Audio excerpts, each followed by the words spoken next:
Ахмет Байтұрсынұлы тіл тану ғылымның атасы.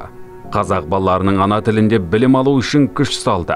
1910 жылдан бастап қазақ әліппесі мен қазақ тілі оқулықтарын жазуға кірісті. Егер де біз қазақ деген ұлт болып тұруды тілесек, қарнымыз ашпас қамын ойлағандай, тіліміздің де сақталу қамын қатар ойлау керек. Басқа да түркі тілдес елдерге ортақ араб таңбаларына арқа сүйеп, қазақ тілі графикасын жасайды. Қазақ фонетикасына икемдеп, қазақ дыбыстары жоқ таңбаларды алфавиттен шығарады. Ахмет Байтұрсынұлы қазақ жазуы деп, ал көпшілік Байтұрсынов жазуы деп атаған қазақтың ұлттық графикасы қалыптасады. Ахмет Байтұрсынұлы жасақтаған әліппе 1911-1912 жылдары Уфа, Орынбордағы баспаханалардан жарық көрген. Қазақ әліппесін, қазақ емлесін жасауда оңай болған жоқ. Өйткені оған қарсы шығушылар да болды, қарсыластар көп болды. Себебі сан ғасырлар бойы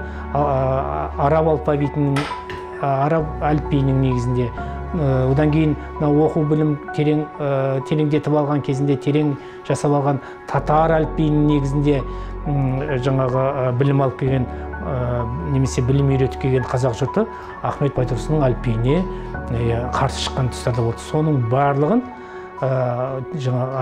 Ахмет Байтұрсынұлы өзінің қажыр қайратымен түсіндіре білді. Ахмет Байтұрсынұлының әліппесі оқу құралы деген атпен 1912-1925 жылдар арасында 7 рет қайта басылып, оқыту ісінде ұзақ әрі кең пайдаланылды. Ахметтің ғалымдығы енді Ыбырай ісін жалғастырушы. Ғалымдығы. Қазақ тілінде мысалы үшін Ыбырай қазақ хрестоматиясын жазатын болса, Ахмет қазақ тіл білімін әрғайы дамытады. Ахмет Байтұрсын. Сол тіл білімінде Ыбырай Алтынсариннің анықтамаларында сөз таптарын заттың аты, сыны, қимылы, саны деп келетін болса, Ахмет оларды нақтылап сан есім, сын есім, зат есім деп, етістік деп, үстеу, шылау, одағай деп нақтылап сондай терминдерін бекітеді. Ыбырай ілімінің әрі қарай дамытушысы. 1926 жылы ғалым әліпбидің жаңа түрін жазды. Ғалымның бұл ісі мектептерде қазақ тілін пән ретінде игеруге арналған оқулықтар жазуға ұласады.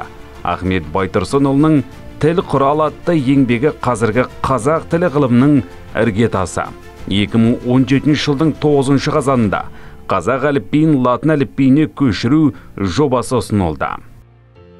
Тілге байланысты тағы бір маңызды мәселе. Бұл латын әліпбиіне көшу туралы кейбір қоғам өкілдері біз әлі күнге дейін кириллицадан арыла алмай жатырмыз деп алаңдаушылық білдіруде. Бірақ ең алдымен бұл лингвистикалық тұрғыдан өте күрделі мәселе. Осыны жақсы түсінген жөн, алайда соңы сәтті болған жоқ. Сондықтан бұл мәселеге жан-жақты терең талдау жасап барып, түбегейлі шешім қабылдаған абзал. Кириллицадан латын әліпбиіне жасанды түрде тек сәйкес әріптерді өзгерту арқылы көшуге болмайды. Әйтпесе, бұл үлкен қателікке апарып соғады. Ең бастысы, азаматтар, әсіресе жастарымыз, қазақ тіліндегі барлық сөздердің латын графикасындағы жазылу тәртібін анық білу керек. Яғни тілімізге арналған орфографикалық қағидаларды қайта қараған жөн.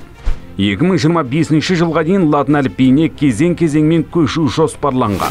Өз тілімен сөйлескен, өз тілімен жазған жұрттың ұлттығы еш уақытта адамы құрмай жоғалмайды.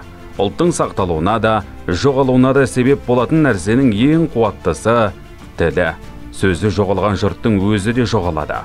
Өз ұлтына басқа жұртты қосамын дегендер әуелі сол жұрттың тілін аздыруға тырысады.